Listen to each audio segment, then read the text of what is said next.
कुणाची शिवसेना खरी आणि कुणाची राष्ट्रवादी खरी जनतेने दाखवलं। पुण्यातील कार्यक्रमातून अमित शहांचा ठाकरे आणि पवारांवर निशाणा। परळी आणि शिरसाळ्यात मुंडे समर्थकांनी सुरेश धसांना काळे झेंडे दाखवले। शिरसाळ्यात धसांची गाडी अडवण्याचा प्रयत्न, धस परळीची बदनामी करत असल्याचा मुंडे समर्थकांचा आरोप।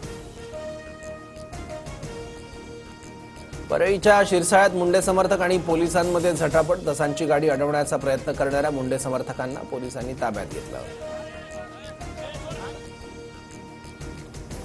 धनंजय मुंडेंची गुंडगिरी अजून संपलेली नाही। काळे झेंडे दाखवणाऱ्यांचे नेते आष्टी मतदारसंघात आल्यानंतर आम्ही काळे झेंडे दाखवणार, सुरेश धसांचा धनंजय मुंडेंना इशारा।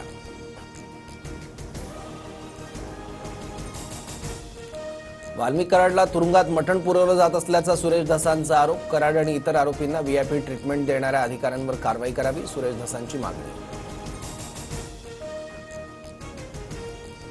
अनिश्चित काळासाठी कोल्हापूर विभागातून कर्नाटक राज्यात जाणाऱ्या महाराष्ट्राच्या एसटी बसेस रद्द। कर्नाटकात महाराष्ट्राच्या एसटी चालकाला काळा फासल्यानंतर मंत्री प्रताप सरनाईकांचा निर्णय। कोल्हापुरातील प्रदर्शनात 25 कोटींचा रेडा ठरतोय आकर्षणाचं केंद्र। 1.5 टन वजन असणाऱ्या विधायक नावाचा रेडा पाहण्यासाठी प्रदर्शनात गर्दी।